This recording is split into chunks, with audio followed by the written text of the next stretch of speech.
Hello, Heroclix land. Welcome back to Talking Clix, where we celebrate the heroes of Heroclix.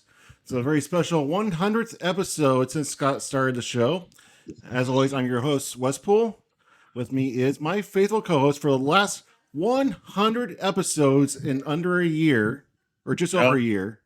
Just over a year. Scott the Missing Link. Hello, Scott. Hello, sir. And why else is this episode special today? We are interviewing. We have a guest host today. We have Jay Patel joining us again from the roundtable, and then we have a special guest, former employee of Wizkids, Ryan Opalk. Did I say that right? You did. You nailed it, and that is so uncommon. Props to you for that, Scott. I thought you were just Ryan O. That's all I ever. That's the proper O face, Wes. Oh. Exactly. And I am debuting the construction of a new Talking Clix laboratories, rearranging stuff. So it's not quite the nice background of my collection that you're used to, but it'll get there. All right. So 100 episodes, Scott. How's it feel? It feels like we've barely made it a year and a half, or not a year and a month, maybe. Because this time last year we were interviewing Mork, and that was like episode 9. So we've just been cranking them out. Everything pre-Scott, it was just a prelude to figure out how it works. The archaic days. Well, Ryan, thank you for being here tonight. And Jay, thank you for stepping in as a guest host. Of course. So, the first thing I want to talk about is the brand new addition to HD units that Clay would put into effect minutes before we started recording. My last episode, when we talked to Clay, I suggested that legacy cards, when I'm putting my inventory in, I have to decide if my inventory is the card itself, the legacy card, or if it's the figure that I have one of. And he put in a button that can switch between the two. So if you go to your legacy cards, you hit one button for the card, one button for the figure, and you know if you have one or the other. And Clay, you are a mad genius, and I love you. So I just want to say, if you have the older sets, Wes, and you already have Madam Hydra in your set, then you should already know you have the figure. Just want to say, if you have that many figures, you've probably forgotten. It's in your haves list, and you're already there. See, this is why you complete every set. And then you lose your house, and then you have nowhere to put them. That's only on special occasions. So Ryan, thank you for being here. We're going to actually talk to you a little bit now. Are you frozen? I'm good, sorry. Okay. No, right. You just got that shit-eating grin. It's a nice house you have there. Yes, it's It's a rental. So I've been trying to keep you on the show since the show started. Glad to finally bring you in for the 100th special episode. Thank you for being here. Thank you for having me. I wish I could have gotten on sooner. So you got any nicknames we should know about before we get into this? Anything you don't want us to call you? No, not from the Heroclix community. Not from way back in the Magic the Gathering days. It's okay. Any nickname you have from your middle school. He is called the Pin Daddy because of his Blu-ray collection. So, Ryan the Pin Daddy Master, or Pin Daddy Opalk. Pin Daddy. All right. These are the Blu-ray pins. Right here. Yep. Now, is that hyphenated or is it one word? Sorry? It's Pin Daddy. words. Is Pin it one Daddy word or is is it hyphenated? People like 25 years ago when I was playing competitive Magic the Gathering used to call me Opalk because no one can pronounce my last name correctly except Scott, apparently. Again, people say ALK and they say like walk or talk, etc. And so I was Opalk for ages in the competitive Magic era, but that was again like 25 plus years ago. You don't even look 25 years old. Come on now. Were you playing at the age of 4? Oh, well, that's very sweet. No, I started playing Magic in 1994, and from about 2000 to 2006 or 2007 was my competitive heyday, like through high school and a little bit afterwards, until life kind of drew me in other directions, as it does. So, what do you do for a living now? Well, between opportunities at this exact moment, things have been a little chaotic, but got some exciting things, irons in the fire. Nothing I can really talk about openly at this moment, but a lot of stuff I'm excited about, especially within the Midwest region. So, Wes, I'll probably be talking to you more directly off record here sooner than later. Appreciate it. So, for those of you who have ever had any association with Wizkids, who has more secrets, Wizkids or the FBI, and which one keeps them better? As a default, probably the FBI, but only as a matter of brute force statistics. I mean, there's nothing encoded in the Ian photo, so I love that people are even willing to draw the analogy. So, for our audience, before we were recording, we were talking about how there's some people are picking apart Ian's retirement photo where he's sitting on the stairs and he's got Heroclix next to him, and people are trying to figure out there's a hidden message about what's getting a legacy card in that picture. So Ian, we have a creative game player base. I love it. So, how'd you get into Heroclix? I'm interested to know. So, as I just mentioned, my competitive Magic the Gathering heyday was approximately 2000, 2001 through 06, 07. And I remember when Heroclix debuted, I was going to Gen Con, and I went to Origins one year, but mostly Gen Con and regionally and stuff. And I had a buddy who would come out and travel with me to Gen Con, and he was going for Heroclix. And I remember he stayed at my place in summer of, had to be 2003 or 2004. No, 2003. Yeah, 2003. And he was going to Gen Con specifically for Heroclix. And so I've kind of always been aware of the game in the general sphere of tabletop gaming, but I really got into it, of course, when I got hired at Wizkids in January of 24. And since then, Wizkids has been Heroclix has been a prominent part of my daily life, and has continued to be so since my departure from Wizkids. Y'all snagged me real good. So you specifically asked Jay Patel to be here tonight. What's your connection with Jay? Why are you guys so tight? Oh, Jay was one of the first people I connected with in the community, and we worked together at Worlds and some events, and he has become the Battle Royale organizer master, bringing in screens for the daily standings, and so Jay and I are pretty close. Well, Jay, thank you for making time to be right back at you, buddy. Love you, man. Love you too, man. So, Jay, yes. We haven't had you on the show to ask you any questions. Where do you play? That is not true. Since I've been here, I have not got to ask you, where do you play at locally, and when do you play? Where is Marymore Games in Redmond, Washington? We play every Tuesday. When do I play? I got to play yesterday for the first time in 3-4 months. As an organizer, I try to make sure that the players have the first chance to play, and I prefer not to give them buy so that I can get in. So usually I'm not getting a chance to play because we have an even number of players. Nice. So I need to write that down if I'm ever in Washington. Ryan, you got a local venue?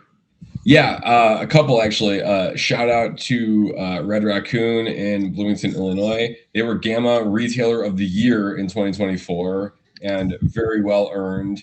There's a small cluster of super OG players there. Shout out Kurt Sanders and the crew, and also Joe Alger.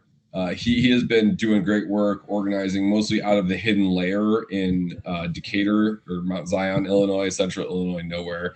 So a couple of groups. It's there's a lot of interest and a lot of weekly activity. Thursday nights at Red Raccoon, and then every other Saturday at Hidden Lair, we usually play either modern or silver, and great prizes at Hidden Lair. Red Raccoon is more casual, weird stuff. Kurt Sanders is a longtime mad scientist with some really weird and fun formats to keep us all coming back every week. I love it. So you are even newer to the game than I am. Have you gotten into the competitive meta yet, or are you just doing battle royales? I mean, both. You know, I love doing battle royales, but both because of my background as a like high level competitive game player and the way I like to look at building and building teams and optimizing stuff, and also like because of my previous role at Wizkids in the community, like the people who I was connecting with most were tournament organizers and some of the top players, and so I naturally had more exposure towards the high level stuff, and so I usually skew pretty competitive. I love to really like optimize the last few points and one shots and equipment and stuff. So you're saying that you could beat Wes in a game of Heroclix? No, I probably not. Probably. Jay, ask your friend a question. Ryan, of the events that you've organized so far, of the events that you've had an involvement in, which one has been your favorite and why? I mean, gosh, they've all been super awesome in their own way, but kind of what came to mind is Adepticon in 25, largely because that was a very small Wizkids team. It was just me and a couple other people, and it was I'm pretty sure it was the first like event circuit like on a large scale that we did through units, and that was we had a bunch of new people on the event staff, and it was it was a lot of fun. It was a really smaller turnout, but a tight-knit environment, and just one that I had a lot of fun at, and was kind of a testing ground for a lot of stuff that we've formalized since then. So yeah, that's what comes to mind. But really, I mean, they're all so much fun. I mean, those experiences are a big part of why, regardless of what I'm doing with my career, like the Heroclix community, like or something I need to be part of my life. So I just want to comment that your background right now makes it look like you're talking from heaven because you have this glow. There you go. You have this glow. All right. I met you, I think, at Worlds 2024 when the whole Kevin thing was going on. You want to dive into can you dive into the Kevin thing at all? I guess probably as much as I can say is that I find it fun that a large percentage of the Kevins in the wild got there by me personally handing them to someone else, because between Worlds and Gen Con that year, I personally handed out a lot of Kevins, and yeah, that's okay. So how many dancing Zemos did you get? Honestly, I'm pretty sure I still have those numbers in a spreadsheet or a document somewhere. And where did they all go? Because I still want a dancing Zemo. You still need one? I got an extra. I'll send it to you, man. I'm not kidding. I think the event staff got to take a lot of those extras. I wish I had taken some back in the day. I mean, those shifting focus, hot tub and wrestler Groot are like kind of seeing like a little bit of a resurgence in silver right now. Do you still play Magic? So I haven't actually like sat down against a human and played a game of Magic in many years, but I mean, I get Jay Patel certainly knows well what a cube is. Do you guys know what cube is, Wes and Scott? No, I'm thinking it's like a pod play. Kind of, yeah. It's like a pre-curated gathering of like all of the best cards in Magic's history of each color that's designed to be like shuffled up and booster drafted among a bunch of people. And there's a lot of websites where you can like print out proxies real cheap, and so I've still kept up a proxied vintage cube, as it's called. And so I keep up with Magic. I watch a lot of content from Luis Scott Vargas in particular, who's one of the top 5 best players of all time, and he just casually streams cube content, and so I keep up with Magic and looking at it through that lens. Actually, at this very moment, there are reveals happening for the Magic Marvel superheroes set. Nice. I'm aware of this. Jay, have you been seeing those? I love Scarlet Witch. Which one? The new Scarlet Witch that spells that are cost 4 or more cost, or spells that are X cost less equal to her power if she's power 4 or greater. And what colors is she? She's pure red. Let me. Oh, I haven't seen that one yet. This is great Heroclix content. It's all right. We But definitely, I continue to keep up with Magic, just kind of like filtering for the absolute best of the best, and what like I might fit into my 540 card cube list. That I've got an incredible like custom made case that I keep these, even though it's just paper cutout that I put over other cards. can't see it. I can see that it's on the screen, but I'll Okay. look it up. I'm behind on the spoilers, but so I keep up with Magic loosely, but only because it's been such a deep part of like who I am and like how I got here that it's really like a second language. And no matter how loosely I follow it, like the Pro Tour and the championship stuff, like from in my high school and shortly after era, like that's what I consumed for competitive stuff. But so I look at it through one niche lens still. Okay, since we're on the topic, do either of y'all catch the unboxings for Heroclix? Yes. Y'all watch them? Any in particular or just in general? I mean, just in general. Do y'all watch the Scott Porter one, or do y'all watch whoever opening up whatever? Depending on both my availability and what the content is, like I tend to skew more towards Marvel sets and cosmic sets, and I love Storytime with Scotty P, but some of the IP just really doesn't do much for me. So it depends, and I'm also like busy a lot of time, but like I think I've seen just only a handful of the Vault boosters. Those are cool just because they're such a weird new thing with so much to them, and like equipment and terrain and stuff obviously is sweet. Yeah, and I usually will watch Dial H's when they do them, but not like all of them. There's so much great Heroclix content out there; it's impossible to consume all of it. I'll be honest, So I've been really behind on my unboxings. I know there's been a lot of vault boosters and stuff recently, and I have been so busy I have not kept up on the Batman stuff. I did see what was revealed today, and it basically looks like anti Doctor Strange set stuff. Like it's all like protected mystics, this, and extra damage to mystics, that, and it's like, okay, so the Batman set hates Doctor Strange. Batman don't like Magic. I'm guilty. I don't watch any of it basically because I like to be surprised whenever I go to a pre-release. Now, if I'm going to a competitive event and we're having team sealed, I'm gonna tear into it and be like, okay, this is what bricks have, and this is if we get this brick, this is what we're gonna build. So, but I mean, I love watching the Scotty P. I love his stories, but I don't know.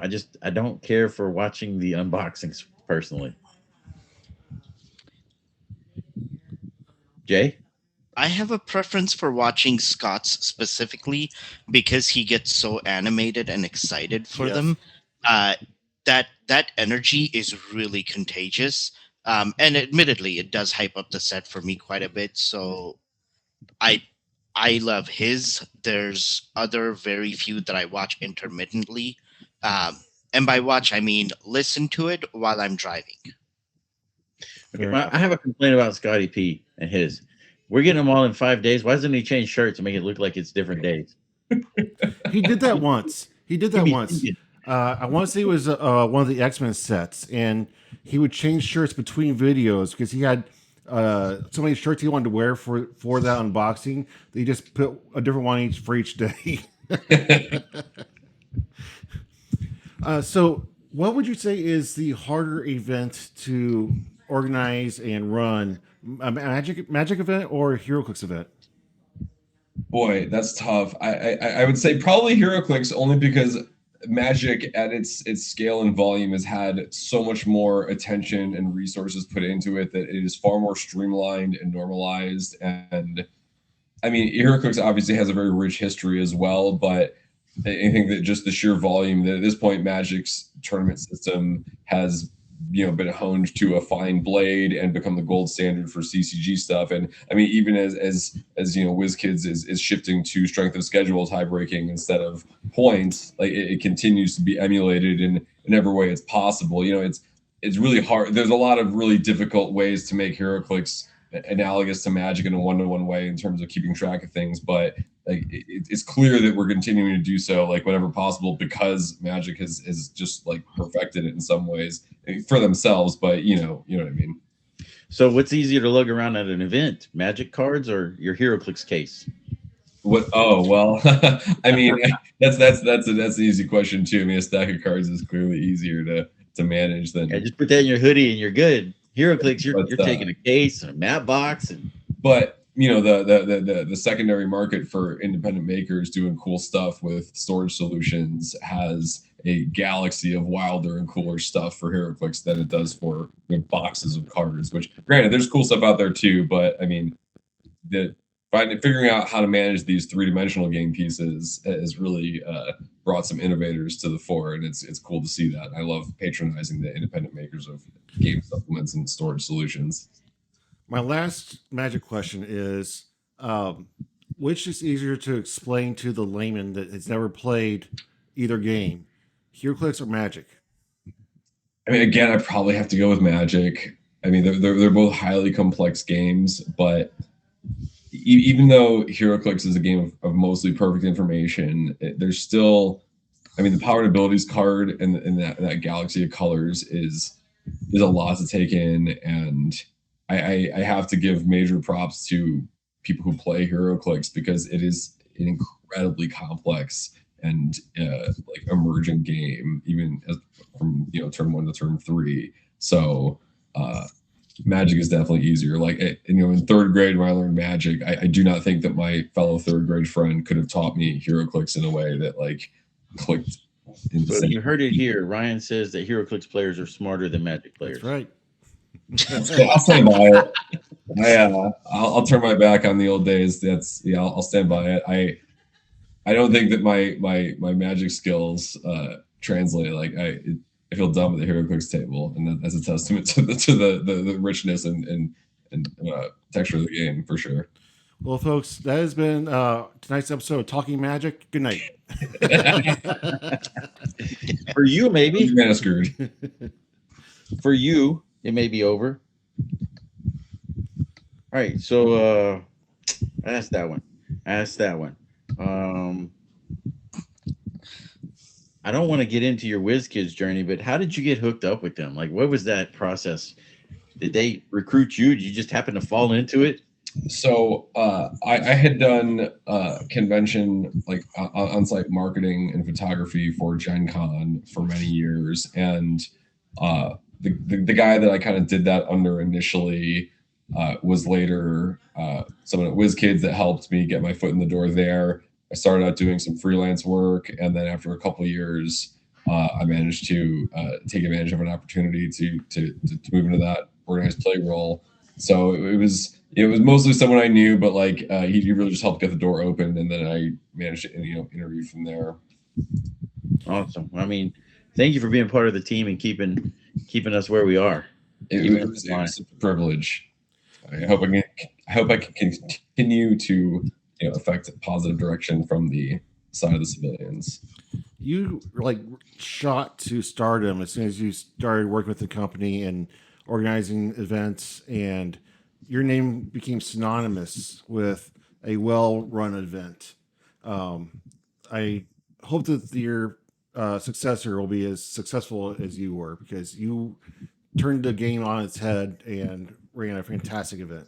Well, thank you for saying so. I think that's largely a testament to the people that I had working with me, like our dear homie Jay here, and many others who everyone knows from the events. It's been really wonderful. So I'm going Thank to you. test your friendship knowledge since you are such good friends with Jay. What is his choice of superhero or villain? Oh no, I'm gonna blow it. Jay, do you remember what you told me a year ago? Okay. Oh no, I'm so sorry, Jay. It's not Doctor Doom, is it? What is it? Doom is one of them. Okay, partial credit. But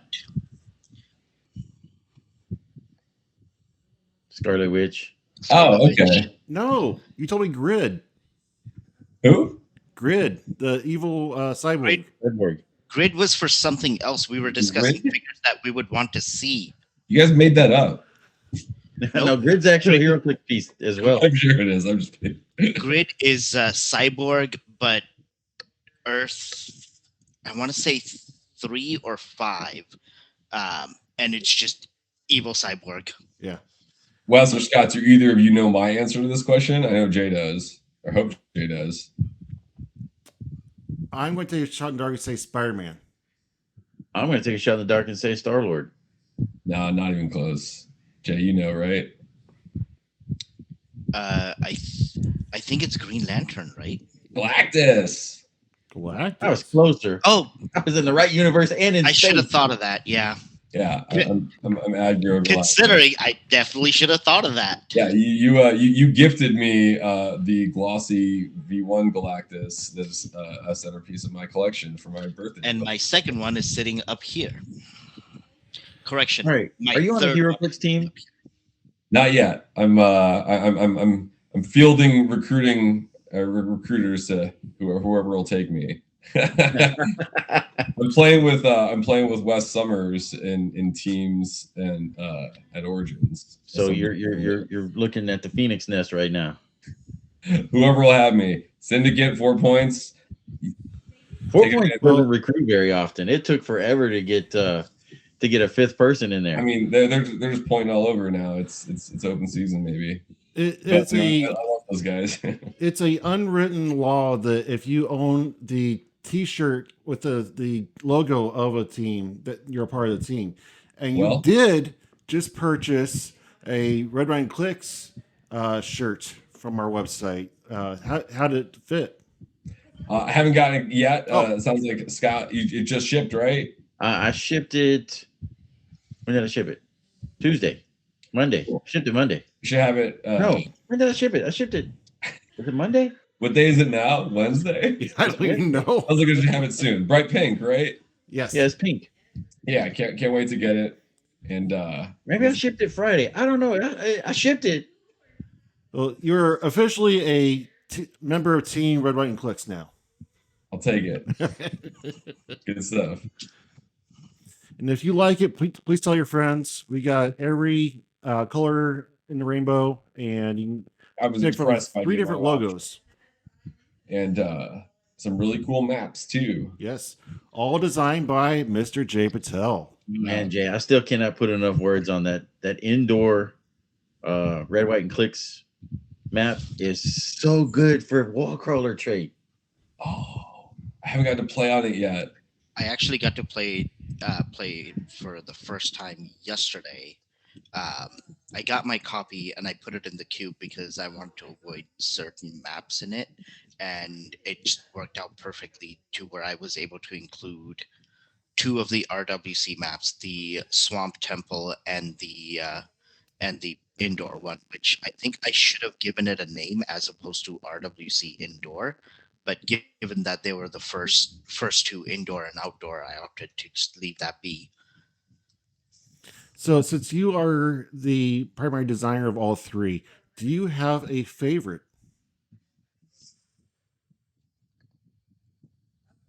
Probably the Swamp Temple. Wrong. I built. No, yeah, it definitely has to be the Swamp Temple, simply because having the variety of terrain on there and then the center standing up almost like a castle just worked out super well in every game that I've actually got to either see it or play with it. And I haven't gotten to play on it yet, but it looks awesome. I love the indoor one. That's my favorite by far. I did everything for that before I put the logo on there. I was like, all right, am I happy with how this has turned out? Then the logo got slapped on in the upper left corner. Yep. Ryan, Right, what's Ryan. your favorite map? I mean, not to kiss more of the 4 Points Gaming Club's ass, but I love the Cravatorium. You know, also Brock and Roll is another one. I'm biased because I love playing on Neoprene. But I also find myself gravitating towards teams that love to play in the Ancient Labyrinth, which is super fun times, obviously. I love that map. I hate that map. Depends on what's going on. Yeah. You look at the map menu and it's like, oh, my poor boy Green Scar, what did they do to you? You have to make the vibranium mines work? Oh no. I love the vibranium mines. I feel do like too. that was such a good map. Keeping that messy blocking board with an indoor makes such a huge difference when you're trying to do dumb stuff with the big green monster. So you've been in the game for a little while now. Do you have a preference between modern or silver? Well, it's tough. You know, I like building from a smaller pool at times. I like that modern is the main like big tournament format, but I also love just how wild you can get with silver. Building with 400 points usually gives me a lot more breathing room to do the weird stuff I want. So that's pretty much a non-answer. You can give a non-answer. All right, well then I guess I'll stand by it. They both have massive appeal, and I obviously don't have a lot of tournament experience as a participant, but I've really enjoyed theorizing and talking about and doing my best to optimize and tune for both formats. And shout out again to Joe Alger and the Hidden Layer in Mount Zion for keeping both equally pressed and active as possible. So I've gotten a decent amount of local reps in. On that note, since you're attending Origins, what event are you most excited to take part of there? Well, I mean, I guess I'm excited despite low expectations to participate in U.S. Nationals. Just to do it, but I think I'm probably going to have more fun doing team sealed with Other West and Cornelius, just because team tournaments are great, and cracking that brick with some people who know what they're doing and can hold my hand through the fast parts of it should be rad. So Don't give you the C team and just be like, okay, you're the fodder. No. No. You give me the chase and the whatever's going to be easiest to pilot. Yes, absolutely. So, quick disclaimer for anybody listening: Wes Summers and Wespool are not the same person. Battle Worlds was Wes Summers' thing. Red, White, and Clix is Wespool's thing. They are not the same person. Apparently, there's been some confusion about that recently. They're exactly two Wes's. Yes. How are people confusing Handsome Wes with you? I know, right? Dig? Was that a dig? Yes, it was. From downtown. Yeah, I have no idea. It's so crazy because, yeah, I look like I could be his dad. Master West Jr. I'm glad you took that in well, Spirit. We all joke around here. Speaking of Origins, Red, White, and Clix did a giveaway of 2 tickets recently. Dan Johnson won them and decided he only wanted 1. So I spun the wheel again, and it went to you, who said you didn't want it. So I had to spin it again and went to Mark Matta. Right on. I made the purchase, and when you check out, you have to check a box to opt into the raffle. And I was like, well, I feel like biased because of my connection or my clicks, and I was like, I don't need it. And then when I was going to buy my badge just a couple days before the drawing, I'd forgotten that it even existed. Wes talked me into being in the drawing anyway, and I bought my badge, and then I was like, oh, well, I probably won't win. And I was like, oh, Jesus. Yeah, you can spin it again once. I'm good, man. Pass it along. I don't need it. It was entertaining to do 3 live streams of a drawing in one day. Yeah, you look wore out by the end of it. Speaking of which, we have a drawing for 2 sets of tickets, 2 pairs, so you have 4 tickets in all for Gen Con. But Correct. we need something to incentivize people to come purchase stuff. Jay, when are we getting another map? I am unsure. It Gen depends Con on badges my- are not cheap, y'all. That's you guys are giving away how many passes to Gen Con? 2 sets of 2. 4-day badges to Gen Con? Yes. Yes. Shout out that's to the folks at Gen Con for donating those out of their kindness of their hearts. I mean, that's like $600+ in value. Gen Con is not cheap to attend. That's holy crap. So we're going to run the same promotion. Go to redwhiteandclicks.org. There will be a free sweepstakes entry. And then if you want to get extra entries, it's $10 per entry. We have the shirts that we were just talking about, the mats we were just talking about. That's all I have for now, but hopefully we'll get some more merchandise on there soon. The maps are neoprene. They are printed by Gamer Mats, so they are premium quality. And the shirts are beautiful with the beautiful logo that Scott's wearing right now. Oh, This is just a Talkn Click shirt. I don't know if that one's on there or not. I think you should put that in there. Yeah.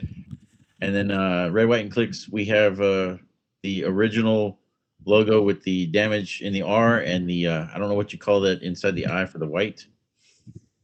What do you call that, West? With the boots, the gun, and the Fallen Soldier Memorial. And then we have the G.I. Joe version, which is my personal favorite. It's just like a Go Joe logo. I still use these things in almost every game, at least one of them. Lovely. Nice. I have the Professor X one too, but these this Red, White, and Clicks tank, or the Jeep and the tank, love these things. TV She-Hulk, that's where she lives. Rick Bigland looks good on one of them as well. So are you going to Gen Con? One more time? Are you going to Gen Con?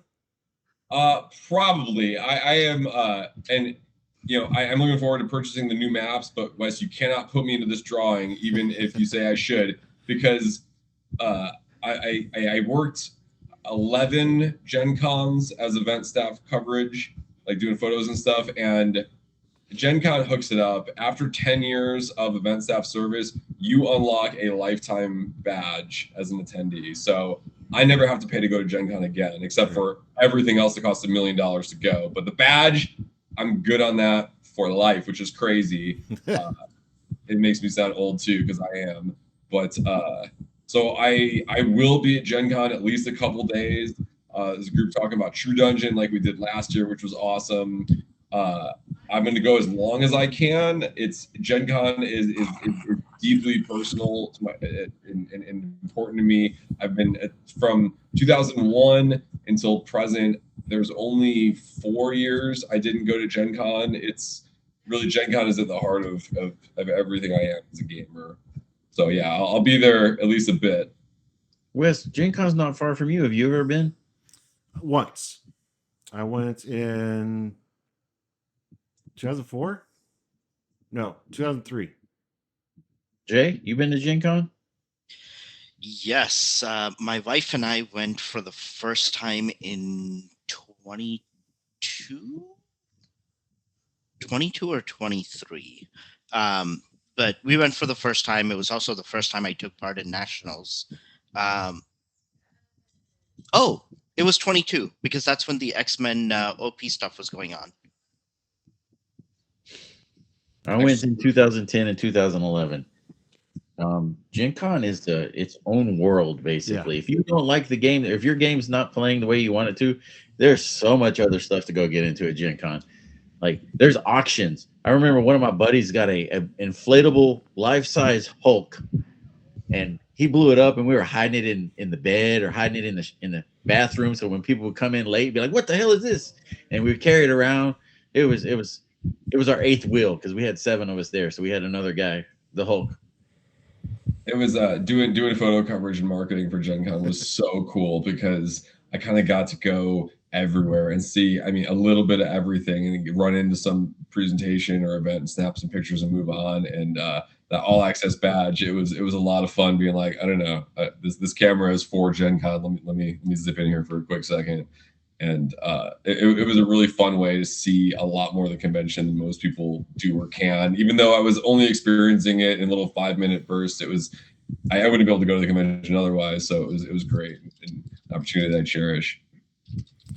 Have you two battled each other in a Heroclix event or a game? Just a game? No, not yet. Our in-person opportunities have been too brief and too busy. Have you battled Scott? Ryan is literally always on the move. Like you get him to pause for like a minute, the conversation happens, and then he's like, "Cool, I gotta go take care of this thing." And like that was under the organized play manager, man. And so no, it's should be more chill this year. Well, you were both at Red, White, and Clix last year. Scott, did you play Ryan? No, I seen Ryan in passing because he was constantly in and out. Like I would look over my shoulder and there's Ryan, and then I go back to my game and I look up again and he's gone like a ghost. Like, did I actually see him, or was he? Is he a figment of my imagination? I don't know.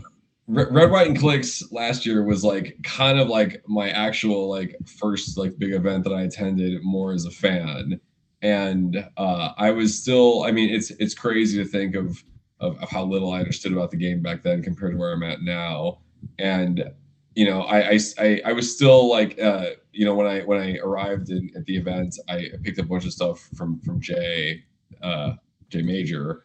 That was like my first like really big like pickup of competitive pieces to start building a team, and I was nowhere near ready to play in any of the competitive events that you were doing excellently at, Scott. Love that Prime Spider-Ham team. Thanks. I see you, homie. But I was doing battle royales and just kind of like hanging out, and also like smoking lots of cigarettes and going outside. So I'm not surprised to hear that you saw me in and out a bunch, but I was just kind of bumming around, and that was definitely like a formative experience because it was one of the first times I got to go to something big as a participant and just kind of hang out and see what happened and do whatever. I believe you told me that was your first BR win, wasn't it? Yeah, my first win. I think before that I'd only done a couple and they'd gone poorly, but I played a bunch of BRs, and I did take one down, and I got to go home with an Emma Frost Prime from X-Men '97. Nice. Yeah, it was pretty cool. So, have you always been a nerd, or is this something you just kind of grew into as an adult?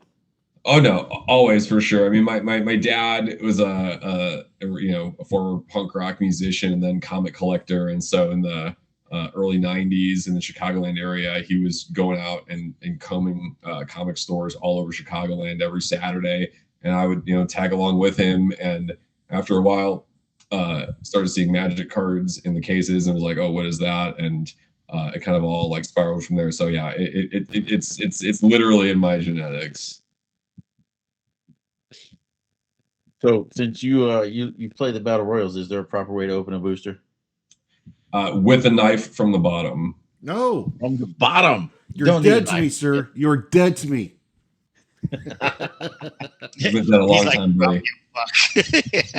Like that's how you open it, bro.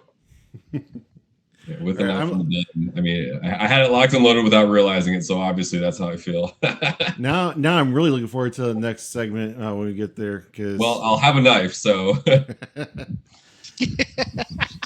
All right, so you've been to a bunch of these bigger events for Heroclix. Do you have a favorite? Oh man, it's tough between Worlds and H4H. Okay, what's the deal with Worlds? Because I feel like it's a freaking dungeon in that building. The lights are elevated, and then you have like what's the matter with the fucking dungeon? It's I've been in dungeons, okay. Maybe sex dungeons, but whatever.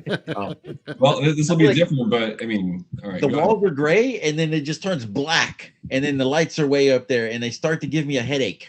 I mean, sure, the lighting is a little jarring in there, but so much of the community is really like, if they're doing one event a year, it's Worlds, and there's it really, like, everybody comes out, and there's something magical about that. And even with the harsh lighting, being at Graceland has its own kind of magic. Oh yeah, it's awesome. I'm not gonna say it's bad. And just to clarify, if you've ever been into a Love's truck stop, you've been in a sex dungeon.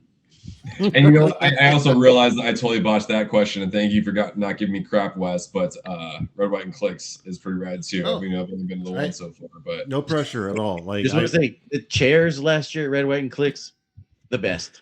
you were obsessed with those chairs, dude. Yes. It was real comfy for sure. Well, it's going to be no comparison to this year. It's going to be this year's going to be off the charts. I'll be there. I can't wait. All right. So, are you a family man? Do you have kids or anything? No, married and a weird assembly of animals. We've got two cats and a dog, and none of them can be in the same room as one another. Stuff fur babies. And they all hate each other, and any cross pollination would result in literal animal death. So we've got a delicate balance between the garage and outside, side room in the basement, and the main house for the dog. Do any of them play Heroclix with you? No, I wish. I mean, I'm not smart enough for Heroclix, so you know the smartest animals are probably still a little smarter than me, but not at the Heroclix level. Come on, I can see the cats just beating them off the table. Well, that's kind of how I play too, you know. Joe Alliger will tell you. All right, so this is a question I actively avoid asking because it gets asked on literally every podcast, but because I believe this is the first podcast you've ever been on, correct? I did go on Clix in It with Adam Majewski and Brandon Brunner a couple weeks ago. I'm sorry that you weren't the first, but you are the second, which is still ahead of a lot of the top shows out there. Did they ask you if you were to make a legacy figure, which figure would you want to do? Oh no, that's a great question though. Okay. But that's one I try to avoid asking because it gets asked on every podcast, and I'm like, nobody wants to hear that anymore. But I want to hear your thoughts. I mean, if Camo from Notorious didn't already have such a perfect design, I just love that piece. But I wouldn't want a legacy for that one because the original was great. Let me think for a second. While you're thinking of that, something else to think about. How good is your comic knowledge? Iffy. You know, what pre-Magic at the comic book stores, my dad and I were collecting the Marvel trading cards. So I learned way more from just looking at those and learning the names and looks of characters. Comic knowledge, I've aired more on the hipster side, like Promethea and the Invisibles and Earth X and Watchmen and stuff like that. But I have been delving into the Absolute series. Somehow the biggest DC Batman hater in the world has become a believer in the Absolute series. I think that's a testament to what they're doing over there. But I did come up with, just because it's an answer and a sculpt I really like from a terrible set, but the Dormammu and Loki chase from... Yes. Ooh, love that piece. When equipment used to have to be put out on the map, I would use that piece and be like, oh, hey, I'm just going to walk out here and turn that into something. Gosh, I have not spent enough time thinking about that question, though. There's a lot of good answers. I mean, honestly, probably something from SVAC too.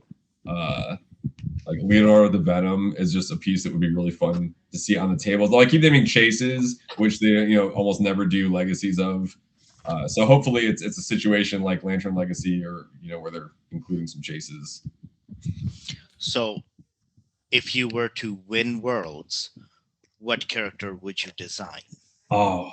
Let me pivot and give a shout out to Kurt Sanders, my local judge at Red Raccoon, who does custom legacy cards as an event once a year. These guys I'm a newcomer to the group, obviously, but these guys have been playing together on Thursday nights for 20 years or almost that long. And there is 10 plus years of this event where everyone who's there that week submits a card to Kurt. And I guess this should have been my answer because I've literally had the opportunity to answer this question and have a legacy card made. And I did it. And it was for Vengeance, the chase from Wheels of Vengeance, because I love skulls and flames and motorcycles and death metal. Yeah, as a rule. But Kurt has done this for 10 plus years, and he does it. He is such a master designer. He does it in a way that is both telling the story of the piece and uniquely specific to the person who requested it. So for this event a few months ago, I submitted Vengeance. The guys at this local store know me. Even as a newcomer, I am constantly jamming my sideline with options and over tuning with equipment. And these guys who have been playing the game for 25 years are just like, I'm just trying to have fun with some wonky team I brewed up 20 minutes ago. And so Kurt designed a piece that tells the story of vengeance. And I didn't even know the story, but it's a regular Joe who gets some kind of a gem, a magical gem, and he keeps trying to kill Ghost Rider and failing, apparently. And finally, he makes a deal with Mephisto, who activates the gem and transforms him into Vengeance, who then has an indeterminate amount of success or not against Ghost Rider.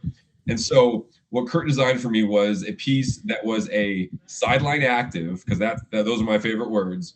It starts on the sideline, and it was when a character of 75 points or more attacks and misses, you may spawn this thing from your sideline at click 1, keeping any equipment that were assigned to the piece that flipped out. So like that represents the gem that's being transformed and sticking with the regular Joe who's turned into Vengeance. And now Kurt thought about this and made sure that just like any regular 25 point, 35 point Joe couldn't get upgraded into this massive Giant Reach 4 Charge Flurry piece that was the Wheel of that was Vengeance.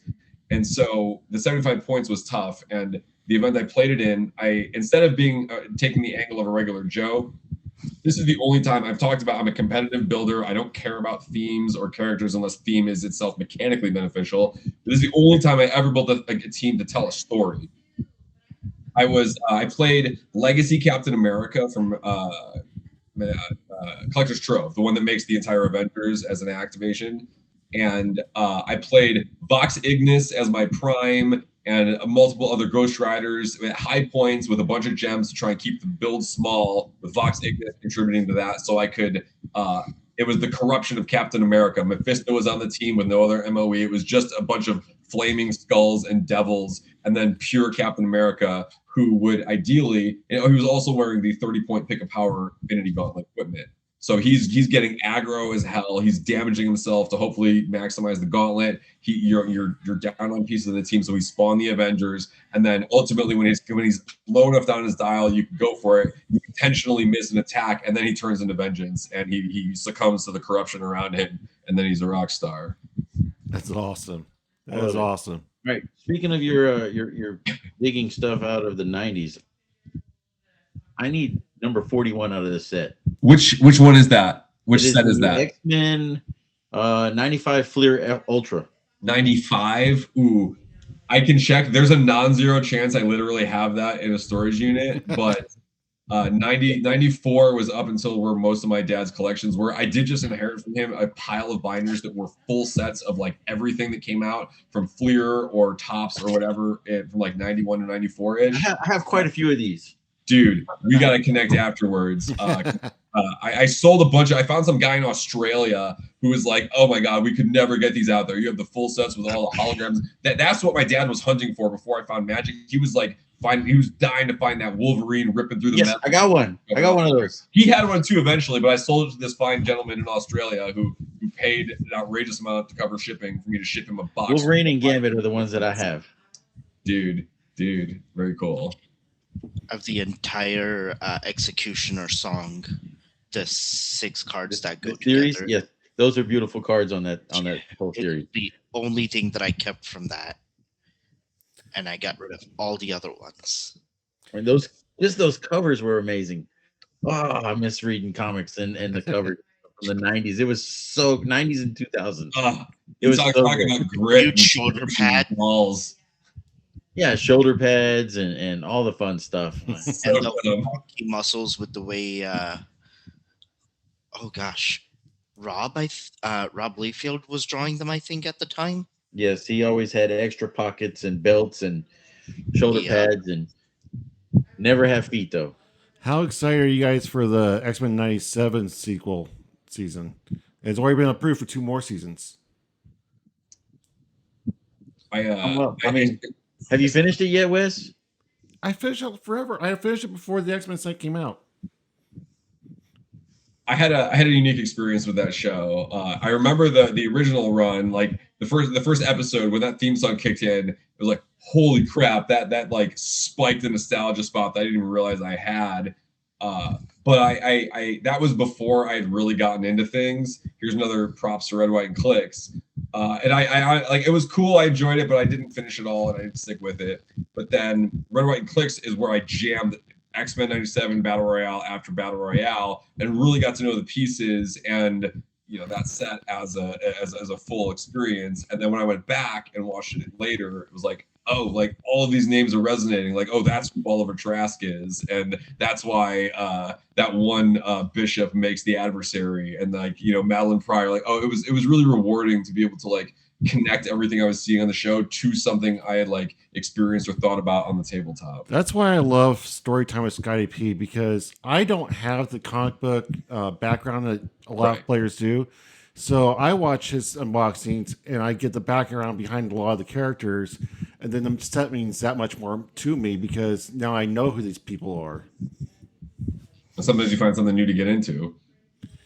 So Jay, do you know Ryan's age? Yes or no? No. Okay. Well, this is fun. All right, Scott, are you ready? I'm ready. All right. I know we're going to get nowhere close because I don't think he looks a day over 25. So I'm going to say 28. I'm gonna say you're wrong, sir. He's talking about stuff in the 90s. I'm gonna say he was born in 1990. I don't know when in 1990, so I'm gonna say he is approximately 36 to 37 years old, somewhere in there. Y'all are too kind. Jay? 38. Getting closer. You're over 40? I am. I'll be 41 in 3 months. Okay. Where is the Fountain of Youth? It's my blessed genetics, my inability to grow facial hair, my casual, vulgar demeanor. I smoked a lot of weed. I feel like anyone who talks to me for 5 minutes can tell whether I want them to or not. Like, Well, I'm you so out of sure the conversation. literally look half your age. Thank you. I don't feel half my age, that's for sure. I need to do These knees ain't what they used to be. That's no joke. Even within like the last year, like since turning 40, it's like, oh wow, like I cannot crouch anymore. Yeah. Yeah. It only gets worse. Thank you. Looking forward to it. You're welcome. I'll be 51 on Saturday. Oh, happy birthday, sir. Happy birthday. Thank you. 51. 100 episodes, turning 51. So I'm glad we passed my age at least. Yeah, there you go. I haven't shaved in like 3 days. Come on now. I got to shave like every other day or every day. I shaved this morning. I can. Yeah. You're Wes. Jay. I feel like if I go 5 days, I would look like Wes. And I just can't stand it. It just starts getting bumps and rash. I'm like, no. Yeah. I used to be like that up until I was, I want to say 28, 29. And then all of a sudden that issue completely went away and I was able to grow this out without any issues. No, the only way I would be able to grow a beard is if I got put out on Survivor or something. Fair enough. So, Ryan, who has been your favorite person to play against?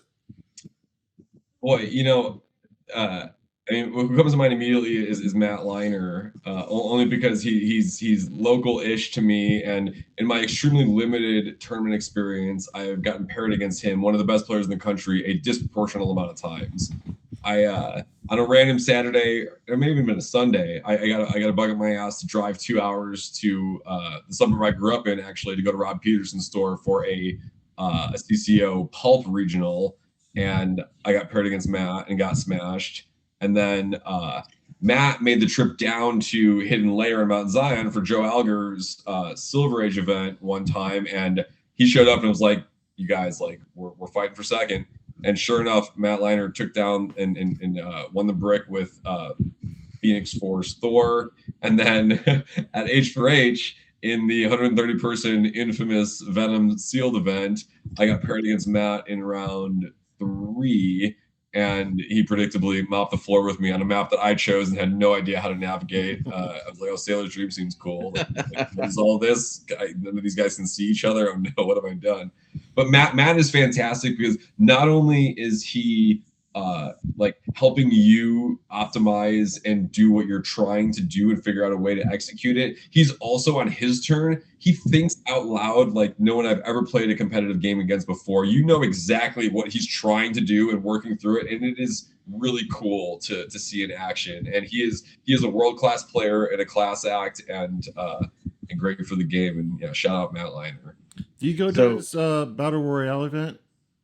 Sorry? Do you go to this Battle Royale event in the fall? One more time? He has a Battle Royale event, or like a huge event in the fall. Do you go to that? The Hell League.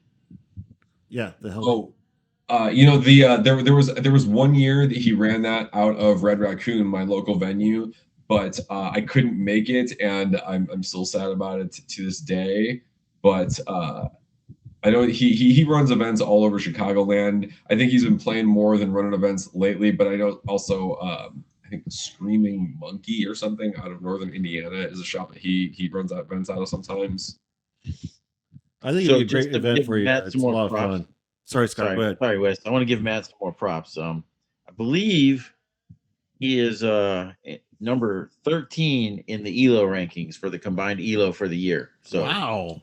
Shout out to Matt. This is the first. I don't know if you guys saw. I think Will put up an update today. Yes, I just opened it. Post H4H, this is the first time in 6 months that he's not been number one in Pulp, because Logan finally eclipsed him because of Logan won the Pulp event at H4H, which is fun because that was when I showed up. I rolled into Nashville like 2:30 in the morning. I've been like drinking extra caffeine, like ready to do some BRs. I walk in and it's like Dusty and another judge, and Matt Donnan was like falling asleep at the table, waiting for the finals. Yeah, because they finished at like 2:30 in the morning, right? Yep, yeah. I was right there. They almost didn't even play, but Logan and Matt Donnan finally decided to. And Logan's been on a real tear. Yeah, shout out Logan too. What is your favorite genre of music? Well, I kind of alluded to before, but I love anything really heavy or extreme. I like experimental music. I mean, the X-Men theme. Nostalgic stuff is up too. I have a playlist with "You Got the Touch" by Stan Bush from the '84 Transformers movie. Love that I listen to like weekly at least. But no, I like really heavy, weird stuff. I mean, I love a huge variety, like everybody says, but the stuff that I love most is most people wouldn't enjoy it. All right. What is the best Deadpool movie of the trilogy? Number 2, for sure. Really? Okay. You know, maybe Brad Pitt. You know, maybe if I think about it for a second longer, I wonder if 3 is a better overall movie. But the sequence with Domino and the X-Force just getting obliterated, and Domino like proving to everyone how luck is in fact a superpower is so awesome and fun. Like that's one of my favorite sequences in all of the MCU. And so if we're going like best peak moment in the series, it's for sure Deadpool 2. Best overall movie might be 3. I mean, that movie opening up with the whole like digging up Wolverine and to NSYNC is I mean, I'm a sucker for fan service though, and Deadpool 3 was just that. Only that. It's funny. I'm obviously a Deadpool fan, and every time my wife hears the Bye Bye Bye song, she's like, "You're watching that movie again?" It was one of the selling points of getting my wife to watch the movie. Those are some of the only X-Men movies or MCU movies that she'll watch because they're so funny, you know. Joe, you've been incredibly quiet. Do you have any questions? I think I've asked all the questions I have of Ryan, because having with all of the chatting that we do, like most questions that I have for him. All right, I got a stupid question outside the box. What size shoe you wear? What size shoe? Yeah, 10.5 or 11, depending on the brand. I'm a pretty much a diehard Adidas Puma guy, and usually 10.5 or 11. Yeah, depending on if they have both on hand, I'll usually go 10.5, but 11 are just fine. How tall are you? How tall am I? Like 6 foot on a tall day. 5'11" and 3/4 if we're getting like precise. You actually didn't answer a question I asked earlier. If Oh. you were to design a figure, which one would it be? Okay, sorry. Design a figure. Do they need to be unclicked or anything? Nope. They need. Okay, I'm gonna branch outside of typical HeroClix IP then, and gosh, do I go for sculpt or who they are or like potential for mechanics? Jeez. I mean, really, all that's coming to mind is the Chronicles of Amber by Roger Zelazny. Is anyone familiar? I am not. Get familiar. It's Game of Thrones but better and actually concludes. And also has like questions about like the nature of reality and like warping through infinite. I need you to text it to me. That way I Pardon? can start looking into it. Text it to me. I will. I mean, genuinely. And so like one of the protagonists of that series or oh shoot. Oh no, this is super easy. Unicron. Oh, yes. And we even have the little. Is he gonna be on a galactic disc. side? I win this question forever. It's Unicron. and no one else will ever come up with something better. Will he be on a galactic-sized base? Okay. I mean, he's going to be twice the size of Galactus. Although I guess Unicron is like the size of an actual planet, but Galactus can like grow or shrink to his will. So, he's going to be a diff. God damn it! If it's a dip, I will quit the game. Like that. No, why did I say anything? Oh, what have I done? Hey, you walked into it, so Guys. Fuck. If it's a disc, can they at least get like the horizontal like ring? So it's a double disc now. And the horns that he has. Yes, he's the most metal thing ever. This is why I love Galactus, because I was obsessed with the Transformers movie before I was like even getting the Marvel trading cards with my dad. Or like more Eternals would be awesome. I'd love to see Zoran the Tester or a new not Eternal. Celestial, Jesus Christ, Celestial. My old age. Or like I love just scaling up the power beyond like what is the ultimate top of the Marvel universe, like the one beyond one above all, the one above all. Yeah, like let's get to the real meat of things here and challenge the size of how big a base can be. All right, you have to go to YouTube. Give me a spear, even if it has to be 1/4 inch. I'll take it. Give me a marble. Marble is better than those circles. God damn it. Go to YouTube and look up Galactus versus Unicron. Somebody did a fan fiction video of it, and it could be better, but it's fan fiction, so what you want. But it's pretty awesome. I shouldn't say what I want out of this. You want Unicron to win? I still am not gonna say anything else. All I can come up with is not YouTube savory.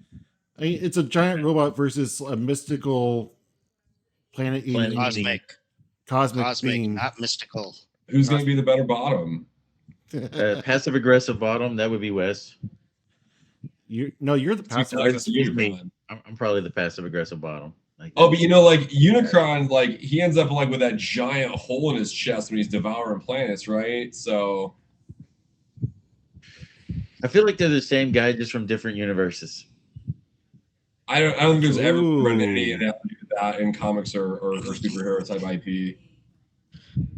Yeah, but Unicron is doing it out of a desire, whereas Galactus does it out of necessity. They're both just hungry and giant and beyond good or evil. Unicron, I mean, Unicron doesn't, it got less lucky with his herald being Starscream. Norrin Rad is like an upstanding gentleman. Norrin Rad, petitioned to be the herald, and Starscream was. Well, I mean, I guess when he becomes Galvatron, he gets a spine or whatever. Galvatron's pretty cool. All right, so I know we don't want to dig into Wizkids stuff too much, but I do have one question for you. Who on the design team hates Deadpool and cannot make a good Deadpool? Have you tried playing with Cupid Deadpool, though? I haven't had a chance to yet, but that one seems sweet. It's amazing. He's really, really good. You just have to build for it. They keep making them, and they keep making them bad. Actually, my number one favorite Heroclix sculpt is a Deadpool. Wes, can you try and guess which one? The unicorn? Sorry. The unicorn ultra chase. Oh no, I do wish I had one, but The I'm chef? not willing to pay $100 plus for purely a shelf piece. But The no, chef not that Deadpool one. is awesome. Which one? The cooking one. Isn't the chair one better? I like the chair Deadpool better than I mean, barbecue. I like both of them. I mean, the card on the chef one, tong to tong tong tongs. Come on. Oh, yeah, it was better on the table. That But no, my dong, favorite dong, is much older. Much older. Oh, is it Cake Pool? There's 2 cake pools. No, I mean they're like indistinguishable, at least in appearance. No, it's I think it's I know which one. It's Deadpool Mercenary, the title character that's stomping on the Yes, Heroclix. that's the one. that needs a actually- legacy card. It's the title character. Good luck. Yeah, Yep, we've got title characters. Yeah. but yeah, that's my Definitely. favorite sculpt. Deadpool stomping on Heroclix pieces. I'm surprised that's only a super rare too. That's a lot going on. Right back As there soon as somewhere. you said older figure, I was like, oh, I think I know. After Cake Pool, and you saying older, I was like, it All right, I'm has gonna say to my And favorite that's super rare Deadpool too, is so it's a good candidate for Legacy. Unless what were you saying about title characters and Legacy being tricky? I don't Nothing. know. Have we We've done got- a title character? Yes, we've got Thor from TMT. He got a legacy. Huh. You know who He we doesn't don't title have? ability. We need Yep, the Wolverine honestly. with the white T-shirt that says "I love Heroclix" on the back. We need that one. That's a purple ring. You can't have that. Yeah. Why? No, hold on. If a figure has a legacy, the legacy overrides anything that's printed on the dial. Right. So Okay, you could okay. get the legacy for that. Okay. My favorite Deadpool sculpt is probably the one where he's got the gun shooting, where he's up in the air. He has the red and black costume or the yellow and blue costume. I believe it's yellow and blue. There's 2 different ones. There's one that's There's the prime one and then the other, Yeah. the regular one. Yeah, one is black and white. The other one is yellow and blue. Because Yes. it's the X-Men version. X-Men X-Force version. I like that sculpt. That's probably my favorite Deadpool sculpt. All right. So in honor of our 100th episode, I'm going to bring back a oldie but goodie of a question. What is the best sandwich? A BLT, double bacon, and a fried egg over hard for good Mayonnaise or Miracle Whip? measure. Ooh, That's not a question, Wes. I Is it feel a like salad? it is a question, but I think in this case the answer is Miracle Whip. You are correct, sir. No. I'm a Midwest boy. I don't Hold know on. what to tell you. Hold on. Why? Because the tang of that Miracle Whip goes so great against the salty denseness of the Bacon. double bacon that you should be ordering on your BLT. The fried egg kind of holds the whole room together, and a really juicy tomato will also kind of help cut through that tang and really bring it all to balance with some good toast that's got too much butter on it. Look, I don't know why y'all would put Miracle Whip on anything other than a salad. Do you salt your tomato? There's too much What? bacon for it to matter. It There's depends. enough Wait. salt there. How mobile I'm are you sorry. today? What? You're the chef. You tell me. I don't know. I don't make Absolutely I eat 'em. salt your tomato. Okay, Yes, you salt the tomato. you're then. I'm not making It doesn't BLTs, matter. bro. What? Wes or Jay, how mobile are y'all? And do y'all have Miracle Whip in the house? No. Wes? No. I Because think I do, but it might be expired. How mobile am I? I mean, relatively. Why? I'm just asking if you could run and go get this Miracle Whip from your pantry or your refrigerator or whatever to show you that it says salad dressing. It is not a sandwich topping. It is not a condiment for sandwiches. In the 70s, they thought Jello was salad too. Like it's a very loose word. You can make a Jello salad. I've had that before, but I wouldn't call it a salad. It's like a tuna fish salad. A salad? Is what? Tuna fish salad. Tuna salad. I feel like it's. I mean, Chicken salad. technically, you can eat it with just a fork by itself. Should you? Is a different question. People do put it on salads. It's Yeah, gross, but like people do. Miracle Whip. All right, Jay. Pineapple on pizza, yes or no? Yes. Good man. Good man. On Hawaiian. Yes. No, with pepperoni. Fuck no. And onion and pineapple together is so great because they have the exact same texture and crunch and juiciness, but they like balance. Cucumber and pineapple. And then chopped bacon and garlic and pepperoni too if you want. But Canadian bacon has no place on pizza. Just the pineapple. Let's borrow from Canada what we can and leave the rest. All right. So since suddenly you've alienated everyone from Canada. It's only been a matter of time. Since we're talking about food, you'd be like, Ryan, what are you doing? What is your go-to energy snack during a tournament? Energy snack during a tournament? Red Bull and a cigarette? That's a terrible answer, but it's the truth. Before a tournament, I love to go out for a greasy diner breakfast. Breakfast food is my favorite. But a lot of times when I'm on the road, I do eat actual salad that's got a green base with lettuce, and Caesar salad is my favorite. I try to eat salads when I can at events when I'm actually trying to be health conscious, but usually I'm trying to be fast. And so caffeine and nicotine get the job done and have for too long. Perhaps that's the secret to my youth. Let's just not look at my insides. Jay, what's your go-to?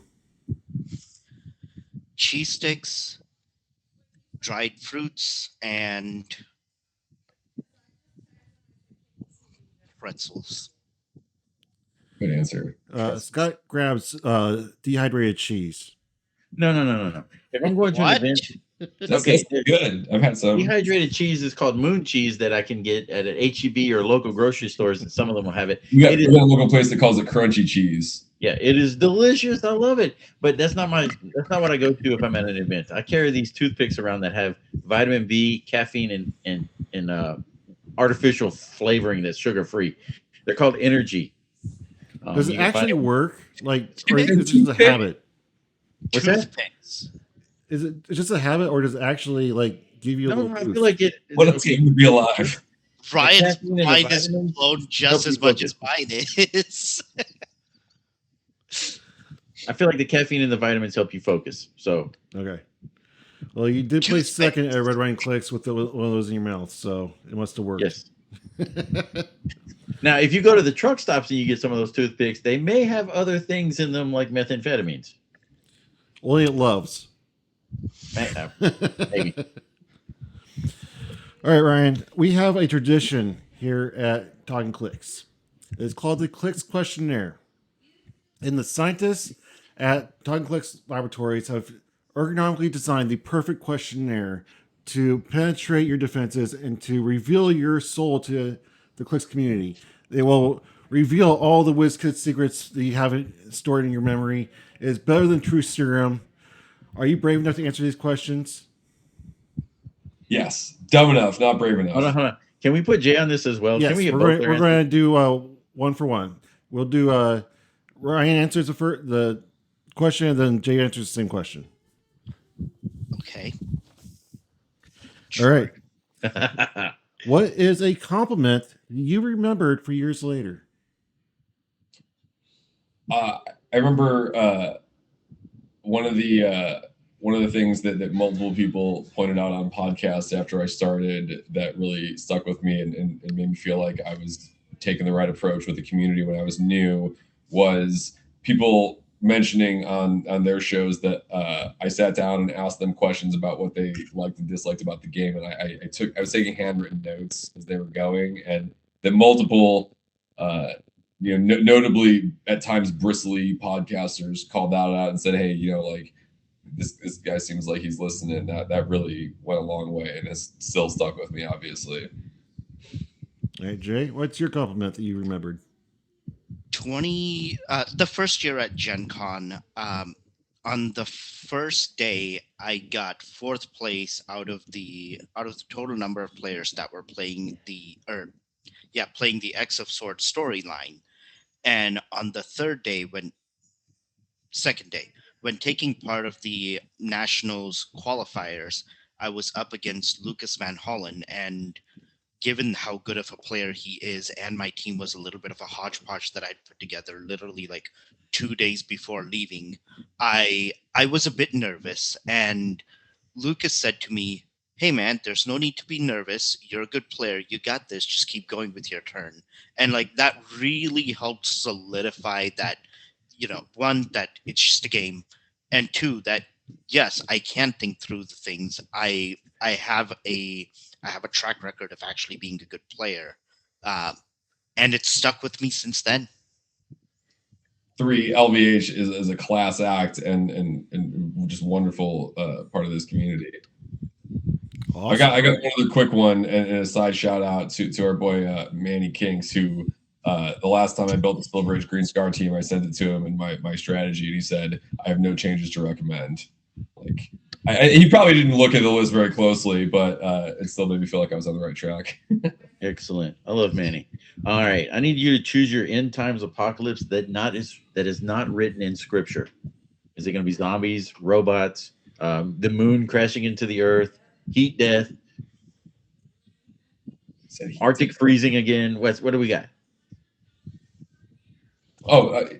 So I wrote a short story in college that was about like an unnamed cataclysm that essentially knocked Earth out of its orbit, and so instead of orbiting the sun, it was just drifting away, and it was just like, I mean, I was in college. I didn't look to see how long it would actually like get so cold that it would become like truly catastrophic, but it was the rapid freezing of the planet because of some unnamed cataclysm related to the moon, just boop, out of the orbital pool.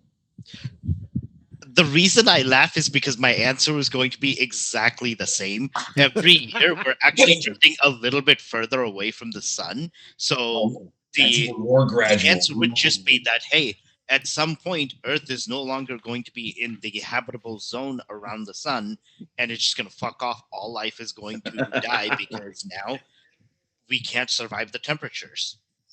I'm gonna double answer yet again though, only because Scott said the words heat death, which bring up one of my favorite moments from the most obscure literature text, if you can call it that. In college, I took an independent study with the English professor in the department, and it was like literature about time travel.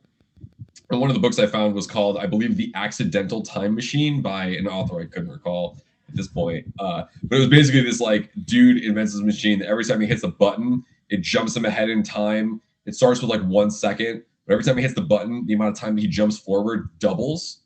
So like, exponential math, like after a dozen clicks, he's jumping thousands of years at a time. And he eventually links up with this like powerful AI that's essentially running the city of Los Angeles. And she takes over the machine and this craft that they're in the end. And she's like, well, I'm this all powerful AI being. Sorry for spoilers, by the way, anyone who's going to dig this thing up. There's a lot of really cool stuff that I'm skipping over. But she's just like, I'm just going to jam the button over and over until we can like witness the heat death of the universe. And I'm pretty sure that's how the book ends. This isn't part of the questionnaire, but you made me think of something. What is your major in, and where'd you go to school?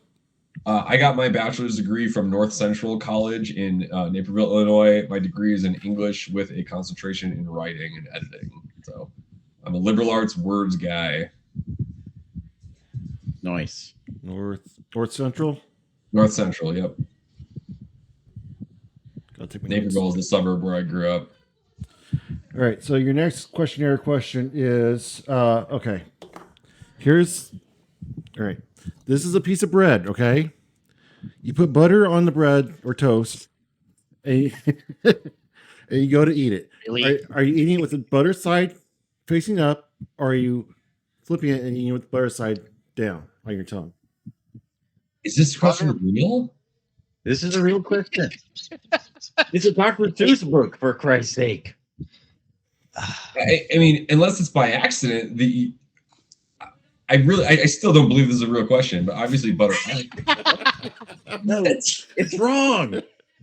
Jake, You butter both sides, obviously. What? I've been living in a cave my whole life. exactly. Both sides, is that allowed? If you want the butter flavor on your tongue, Are you sure, Jay? flip it over, or you butter both sides. Either one. So far, the only people that answer this question both side down are in Texas. The only weirdos are in Texas. I've I never think even butter both sides. You say butter up, right? Most people You eat it butter both side up. But you just flip it into your mouth and have the taste I get where you're going with that, Scott. It still feels vulgar and unnatural. Jesus But Christ. covering both sides is bacchanalian decadence that I can only dream of. And All right. I need you to name one celebrity that has been in your spank bank. David Duchovny. But only with Julie Anderson present. Why? I wish I could tell you. I've watched a Is lot it because of the song? What? Are you not familiar with the song David What song? Duchovny? Why Won't You Love Me? Oh no, I am, but that's no. This goes far farther back than that. Okay. That person's a poser. It's because you look like him. That's the nicest thing everyone said. That's been completely off base. I believe Jay's answered this question before because we asked it on Roundtable for the spank bank. Okay, so same answer then. All right. Did I? David Duchovny is your best Antonio friend? said he'd never done that stuff, and you probably picked Rosie O'Donnell or something. I don't know. Britney Spears. That was my answer. It has been and will always be Britney Spears.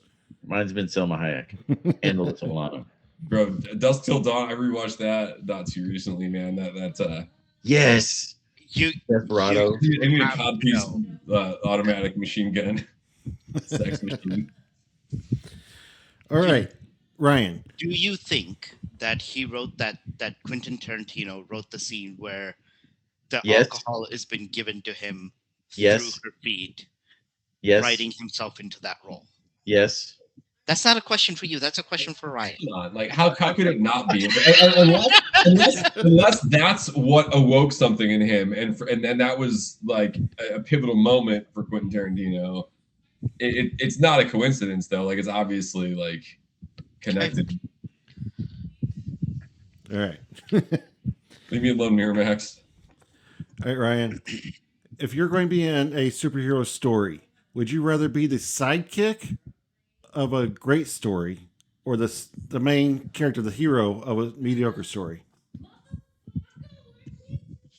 I mean, probably the latter, only because I feel like I so strongly identify with mediocrity. So you want to be the hero of a mediocre story? Yeah. Okay. And you know, like, it allows me to get to center stage and also like continue to like, you know, underachieve in the middle band of mediocrity, which is where I excel. All right, Jay, what do you think? The villain. That's what I was expecting the option to be. What I was going to slam dunk go with, but you know, I took the mediocre route. Yeah, no, that's the answer. All right, this one's a difficult question to answer because it's hard to ask. I need you to defend a Sound movie out. that is bad. I need you to defend one bad movie. Now, you don't like the movie, so how do you know it's bad? Defend a bad movie. Bad. What bad by what terms? Rotten Tomatoes or a B-rated movie? Like, why is Pooh, Blood, and Honey a good movie? I have yet to watch that. Jay, do you have one? I need a second to think about this. I know I can come up with something. Yes. Mano's Hands of Fate is by far the worst fucking movie ever. But I'm glad that it exists because it now sets a standard for what I can consider the end of the bell curve of what is absolutely the worst. Yeah, you can't know what the best is unless you know what the worst is. Or the other way, you have to use a certain scale to determine what's bad, and if something surpasses that, then you have something that now sets a precedence. That fucking movie sets a goddamn precedence. I got a needlessly pretentious deep cut from my hipster days. How about you guys ever heard of Mean Guns with Yes. Ice-T? Yes.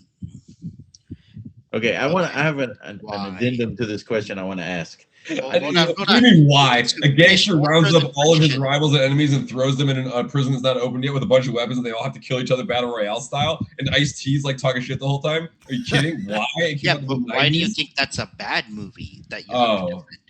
No, yeah, that's a good question actually. I don't know. because it was actually pretty funny.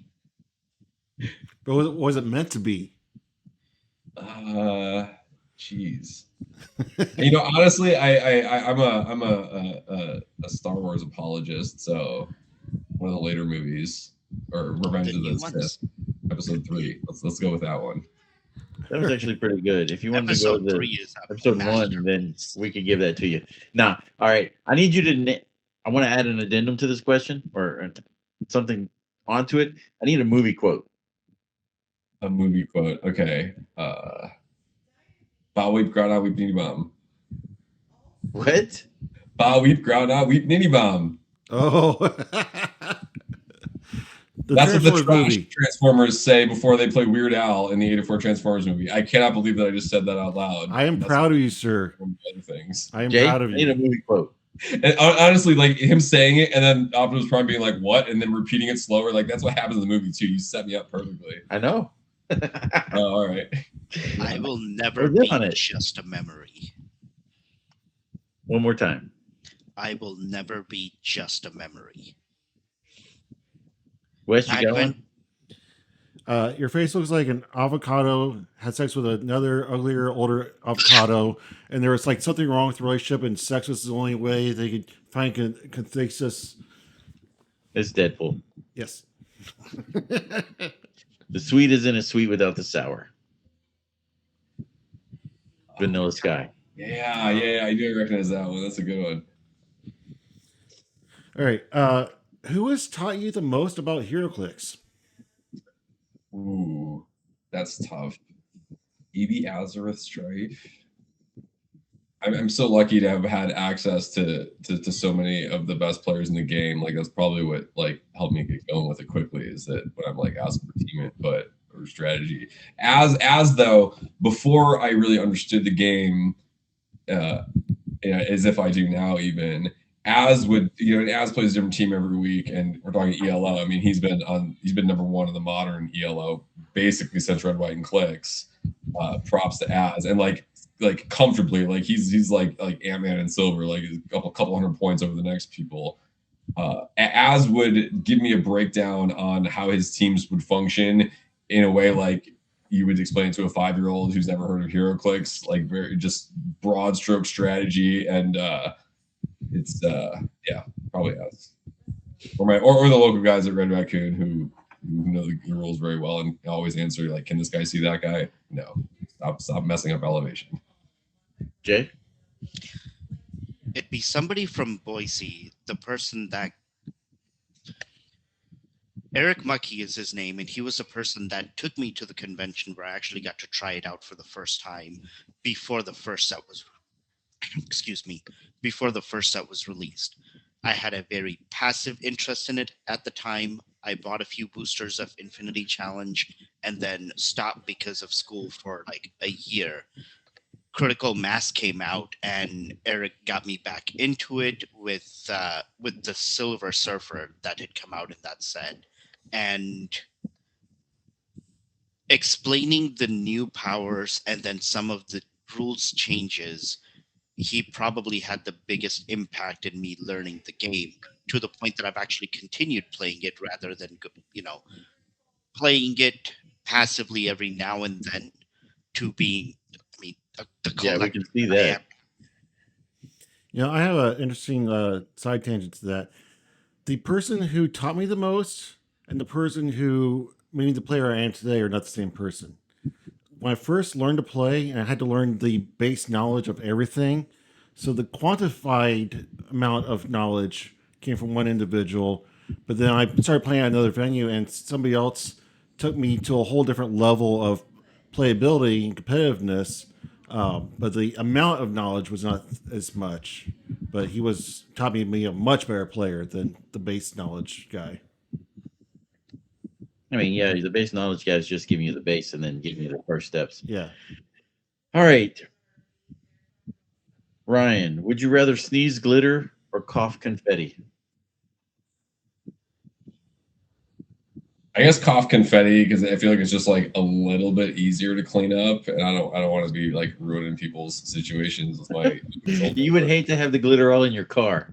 or See, the rental car. like personally, like I would rather add glitter to my own stuff, but I'm trying to be conscientious here with my strange affliction. Jay, I'm in the same boat. Cough confetti because glitters. There's a reason it's known as craft herpes. I feel like the comedy ceiling is much higher for sneezing glitter, though. Has any of you ever sent or received a glitter bomb in the mail? No. I knew it. Did you send it or receive it, Scott? You have my address somewhere. yeah, I do have your address somewhere. There's also this cool website called Dick at Your Door where you can order a chocolate phallic symbol and mail to somebody anonymously. You could also send them gummy dicks if you like. Is the packaging discreet? Yes. Now, I did order something for my wife, and the packaging was not discreet. It said it was a gently used sex toy, and the male person had to be laughing the entire time it was in the car. All right, I'm going to look this up. I'm going to send it to you, but I'm going to specialize it as a cream filling. I mean, I don't know if they'll do all that, but Gentlemen, it has been a pleasure, but I do fear I have to drop. Okay. okay, Thank you, we're Jay, almost for being done here. with it anyway. But Jay, thank you for being on. Of course. We'll Thank see you for soon, having me. sir. Ryan, as always, great to chat with you. Have a good night, man. He didn't give you nothing, Wes. We're not on speaking terms. I mean, you can only say so many goodbyes. All right. The glitters. All right. When you send a text message, do you proofread it before you hit send? Yes. And after I hit send. Yes. I feel like I was editing one like 3 times today. I'm like, that's not what I typed. Why does this autocorrect keep doing this to me? All right. What is your least favorite holiday? One that I still have to go to work during. So all of them? It depends. It depends on some employers give you a bunch 9 days a year or whatever. There was about a 10-year stretch, I want to say, that I didn't make it to a single Thanksgiving or Christmas because I was working retail. Yeah. Hospitality industry is the same way. That's one of the big reasons I tried to get out of that. I did get out of that. What is the worst food to eat? What? Worst food. Worst food? Cream cheese anything. I agree. I mean, no, it's second worst food is cream cheese. Sour cream. No, ranch. Ranch is bottom. What are you Ranch is putting the on a worst. bagel? You know, Butter. bagel is the only place that I will even entertain a light coat of cream cheese, which is so weird. But like, I don't know. I'd rather eat like fresh mulch than cheesecake.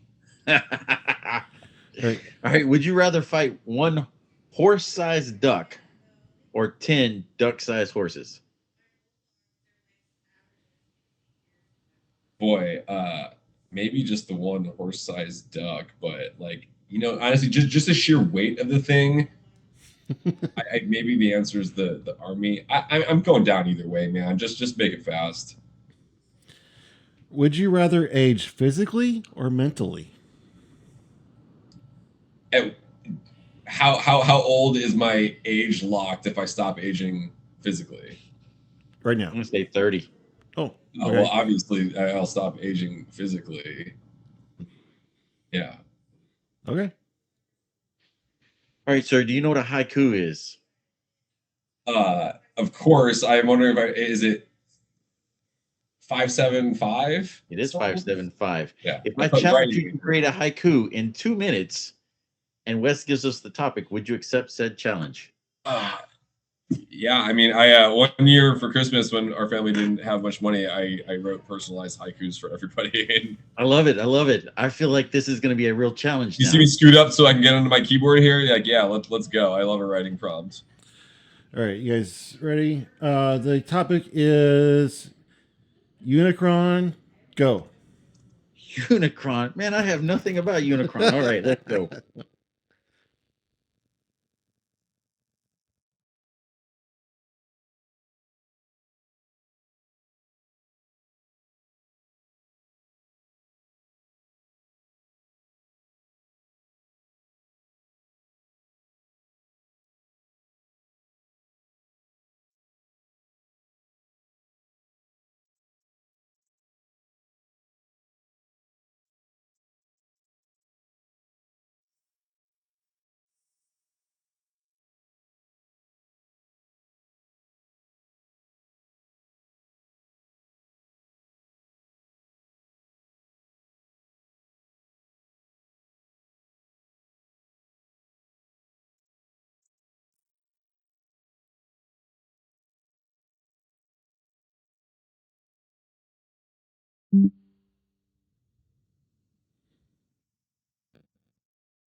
Done. Wow.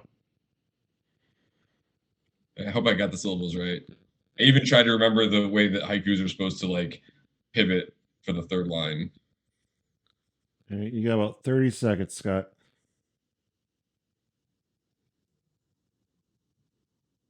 I'm gonna lose this one.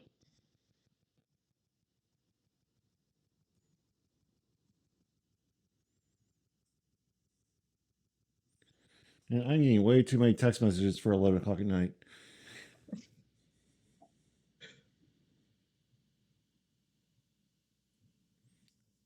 Ten seconds. All right, You got it? I got it. All right. The topic is Unicron. Let's start with the guest. All right.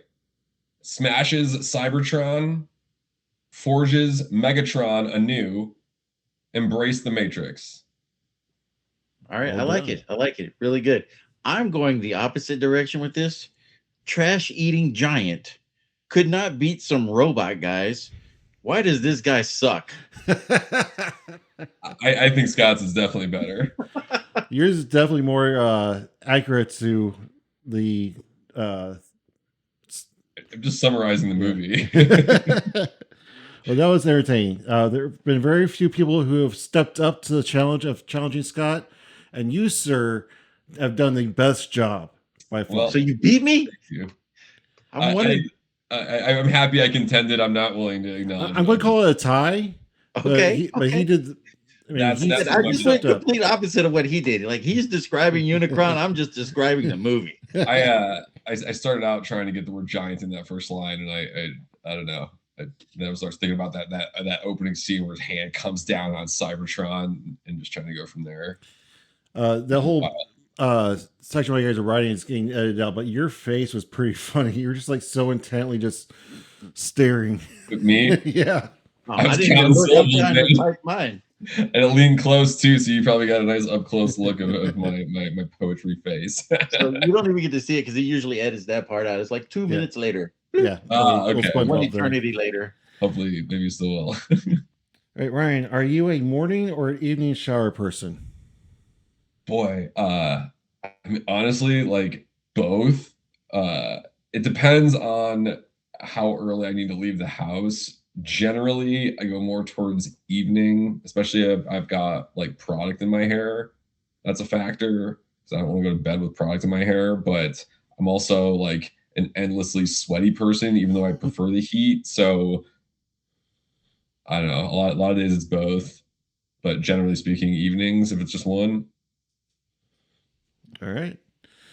You, sir, have survived the Clix questionnaire. You have kept the deep, dark Wizkids secrets to yourself. The questionnaire, I guess, is a failure. I apologize. You didn't know about my haiku power.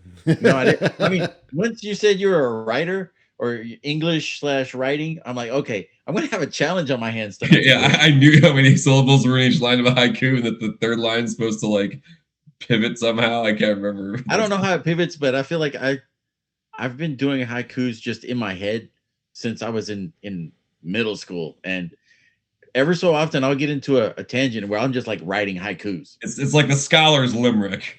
Yes. So your Such an easy reward, one. sir, is you get to ask us a question now. Oh boy. Tell me about your favorite like all-time Heroclix piece from a gameplay perspective. Well, mine's easy. It's a toss-up. It's either the time dilation Spider-Man from War of the Realms, the chase that rolls 3 dice, or the Soldier Supreme amalgamation of Doctor Strange and Captain America, and you could have a chance to roll a dice against your attacker's dice, and if it rolled higher, it would miss, and you would heal. Avengers Forever, right? Yes. What was the first one you mentioned though, with the 3 dice? War of the War of the Realms? Time dilation Spider-Man. He was a chase, and you get to roll 3 dice and on an attack, and you pick the 2 you keep, and then when you're attacked, your attacker has to roll 3 dice, and you get to pick the 2 that are kept. Is there no downside to that? I'm thinking about Legacy Dormammu, and like you got to take a bunch of damage for the other die. The downside is that he is outwittable. I mean, There's no downside to it, seems really. cool. That seems awesome. All right, so since Wes gave 2, I would like to also submit 2, if I may. Please. Savage Land Magneto from Dark Phoenix Saga. Is that the one where you like roll at the start of the game and they get to pluck you off the board? Yes, I love that. My boy Sam played that against me for the first time against my answer, one of my 2 answers to this question, just a week or 2 ago. I'd never seen that piece before, and he plucked off the table. I was like, well, good thing I still got TV She-Hulk, and because Even awesome. if you lose the roll, there's you got to give them a piece. So it's like he won the roll, so he got to take my Green Scar, which was like an almost all-in glass cannon team. Yeah, so you got 3 turns, 3 of his turns without the Green Scar. But that was that I really, really, really like playing. I feel like it was missing a defensive reducer. So being able to put the destroyer armor on it would be the prime domino that was in this last version of Domino, basically. Deadpool Weapon X? Deadpool Weapon X. That prime domino, every time your opponent rolls a single D6, as long as they're within range, you also roll a D6 and pick the result. I played that on Monday night, and I'm like, yes, I still love this piece. Cool. Now, poison and knockback was the easiest ways to get rid of her because she had 3 stop clicks, but no reducers. So you put the destroyer armor on her, and it is chef's kiss. That is my biggest regret from that set is I never played her. I always wanted to, but then she always seemed to never make the cut on the final draft of the team. I know what you mean. Keeping a prime up there is tough, especially because the non-prime version is still like pretty good too. And I don't know. That's a great answer though. Can I share my answers too? Because I got super specific ones. They're both legacy cards from Smash and Destroy for some reason. It's Green Scar and Juggernaut and Maestro is really good too. Spirit of Vengeance is my main answer, but it's so much work. I don't think I'm quite there yet. Green Scar is tough enough. I love building for Green Scar, and I've probably tried every possible piece that could work with him. But do you guys know Magic the Gathering and the archetypes for play very much? I do not. I know that Magic the Gathering is kind of a racist game because they have the colors that they separate. We're right, and I'm about to talk about black, so apologies. But one of the core like strategies for the color black is they call it Reanimator, where you essentially like throw away giant monsters early on and then use way undercosted effects to put them into play with some kind of additional fragility, or like they hit once and then they disappear on their own.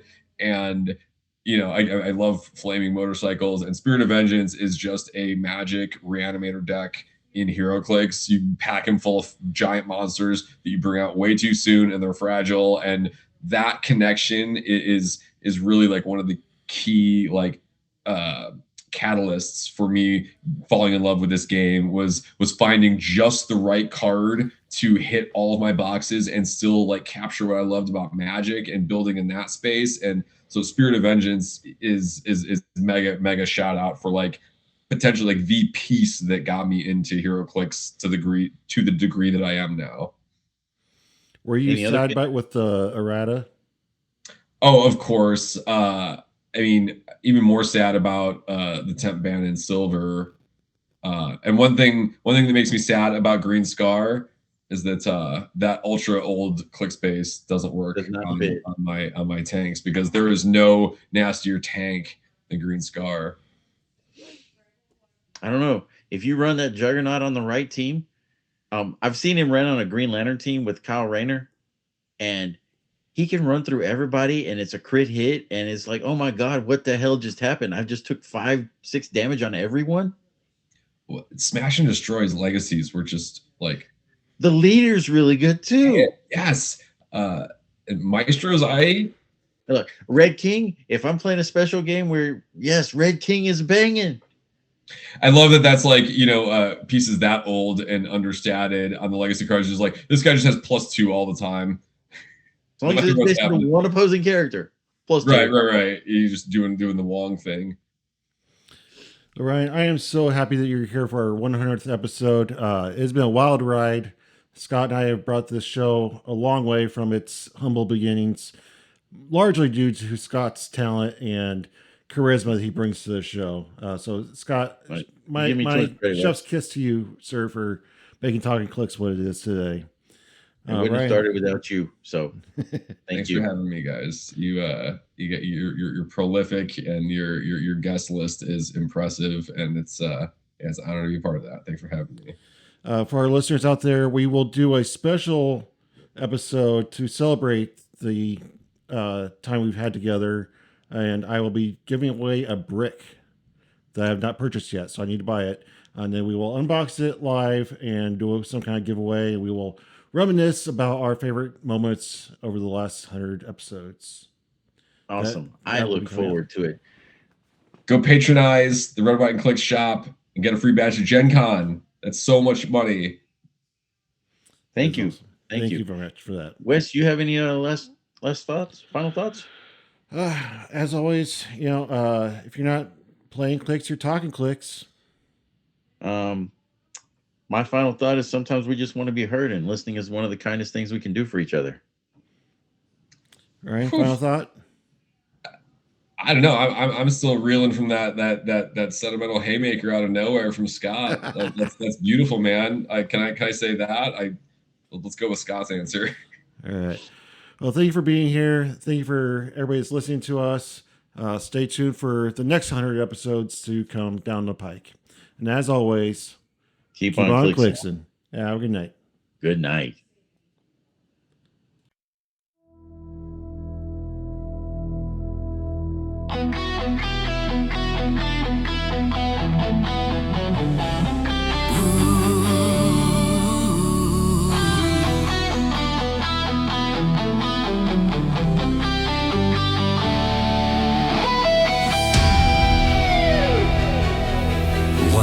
Episodes, from basement battles to legends of the table. Tonight, we celebrate one of the best to ever do it. Pin Daddy, this one's for you.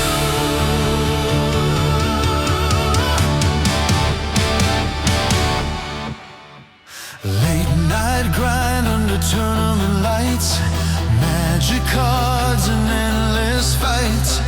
Built his name one match at a time, always chasing something higher to climb. Then the call came down one day, a brand new world, a different stage. Wizkids needed someone true to build the game and see it through. When the pressure starts rising and the tables lose control, everybody turns around 'cause they already know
heroes of Heroclix.